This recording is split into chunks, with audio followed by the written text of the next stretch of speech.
दोस्तों, आज के इस वीडियो में मैं आपको नेशनल रिक्रूटमेंट एजेंसी की स्थापना के बाद उपजे कई प्रकार के संशय के बारे में बताने जा रहा हूं। जो संशय है उसके निवारण पर हम चर्चा करने जा रहे हैं।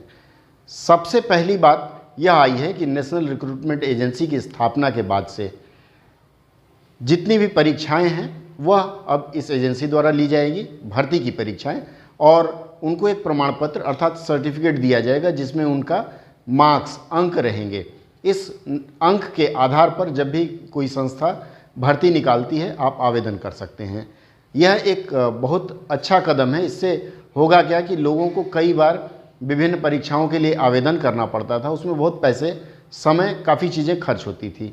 उन सब को समाप्त करते हुए अब यह जो तय किया गया है उसमें यह तय किया गया है कि अब वर्ष में 2 बार परीक्षा का आयोजन किया जाएगा और इस परीक्षा में जो लोग भी बैठेंगे, अगर उनको लगता है कि मुझे अच्छे अंक नहीं मिल पाए हैं तो वो अगली बार पुनः इस परीक्षा में बैठ करके अच्छा अंक प्राप्त करने का प्रयास कर सकते हैं। इसमें कोई रोक नहीं होगी। लेकिन जो भी आपको अंक तालिका मिलेगी या अंक पत्र या रिजल्ट मिलेगा वह 3 वर्ष के लिए वैध होगा। अभी तक विभिन्न एजेंसियां अर्थात लगभग 50 प्रकार की एजेंसियां रिक्रूटमेंट भर्ती प्रक्रिया करती थीं, जिसमें लगभग 1,75,000 पदों के लिए यह सारी प्रक्रिया आयोजित होती थी। फिलहाल जो निर्णय लिया गया उसके अनुसार ये जो 1,75,000 पदों की भर्तियां होती थी यह नेशनल रिक्रूटमेंट एजेंसी द्वारा की जाएगी।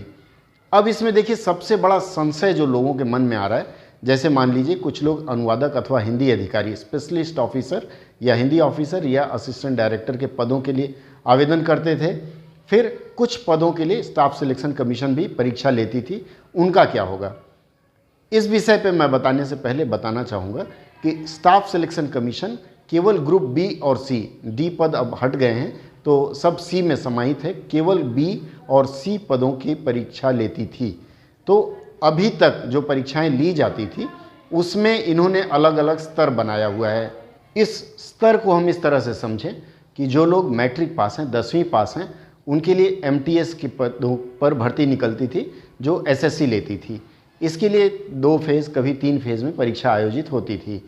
इसी प्रकार से जो लोग 12वीं पास हैं उनके लिए डाटा एंट्री ऑपरेटर या फिर एलडीसी अथवा फिर सशस्त्र सेना बल जिसमें CRPF, BSF, ITBP, Delhi police आती हैं, इनके लिए 12वीं पास लोगों की परीक्षा आयोजित होती थी और उसमें लोग चयनित होते थे। तो 12वीं पास तक के लोगों के लिए एक अलग से परीक्षा स्तर रहेगा।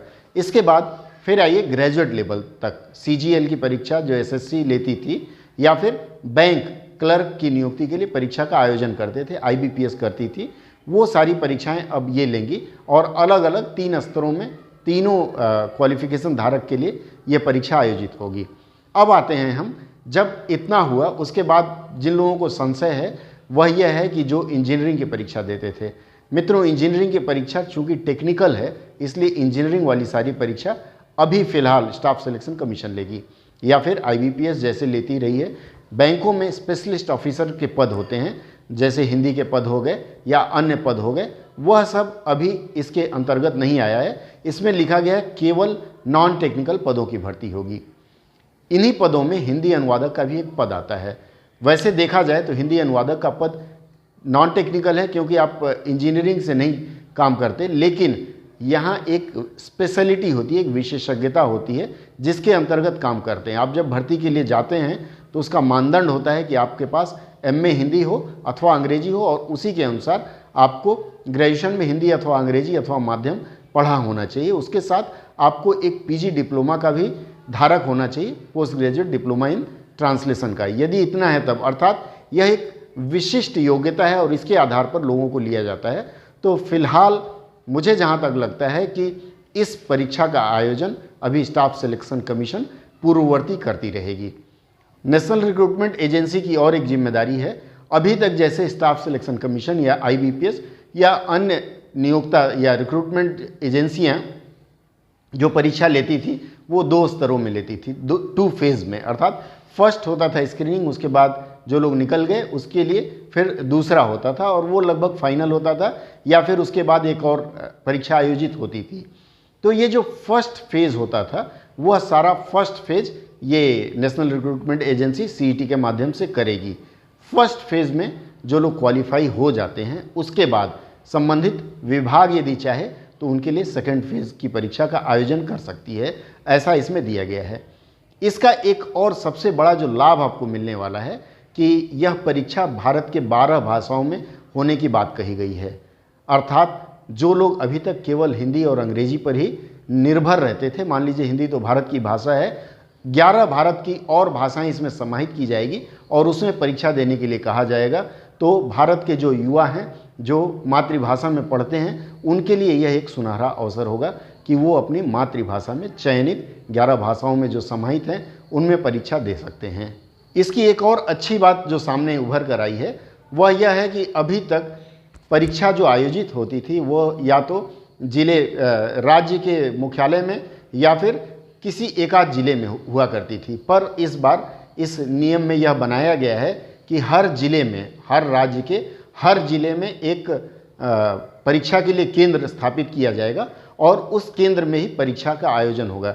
जैसे बहुत सारी संस्थाएं हैं जो आजकल परीक्षा ले रही हैं, तो उन्हीं से हो सकता है ये टाई अप करें या फिर नेशनल रिक्रूटमेंट एजेंसी अपने स्तर पर इसके लिए कोई व्यवस्था करे। इस संस्थान के स्थापन के बाद से जो मित्र परीक्षा देते हुए डरते थे, कई लोगों के मन में यह संशय है, मैंने लोगों से सुना है, लोग कहते हैं कि अरे इसके बाद तो युवाओं का भविष्य ही अधर में लटक जाएगा। उनके लिए मैं बताना चाहूँगा कि यह तो आपके लिए एक सुनहरा मौका है कि आप हर बार अधिक पैसा खर्च करते थे, अमूमन एक वर्ष में 7 से 8 हज़ार रुपये आपके खर्च हो जाया करते थे, वह अब नहीं होंगे। अब इसमें क्या होगा, अगर राज्य सरकार चाहें तो इसी परीक्षा के माध्यम से वह कैंडिडेट ले सकती है। उसके लिए आपको कुछ भुगतान करना पड़ता है, अर्थात राज्य सरकार कुछ भुगतान करके नेशनल रिक्रूटमेंट एजेंसी से कैंडिडेट्स ले सकती है और उनको भी अलग से परीक्षा का आयोजन करने की आवश्यकता नहीं रहेगी। अब जो भी संस्थान यह सोचते हैं कि मुझे अभ्यर्थियों का पैसा व्यर्थ नहीं कराना है या फिर परीक्षा के नाम पे मुझे अधिक कमाई नहीं करनी है, वो संस्थान निश्चित ही इस प्रणाली से जुड़ेंगे। फिलहाल अभी तो IBPS, रेलवे रिक्रूटमेंट बोर्ड और स्टाफ सिलेक्शन कमीशन, इन 3 के ही जुड़ने की बात कही गई है, लेकिन धीरे धीरे विभिन्न संस्थाएं भी इसमें जुड़ेंगी और एक बार जब सबको आसानी रहेगी तो सब यहीं से कैंडिडेट्स लेना शुरू करेंगे। यह संस्था 2021 से काम करना शुरू करेगी और अब तक जितनी भी परीक्षाएं हैं जो SSC, IBPS और RRB की प्लान की हुई हैं, वे समस्त परीक्षाएं ये संस्थाएं पूरा कर लेंगी। उसके बाद नए सिरे से भर्ती प्रक्रिया की जितनी भी प्रक्रियाएं होंगी वह फिर नेशनल रिक्रूटमेंट एजेंसी करेगी।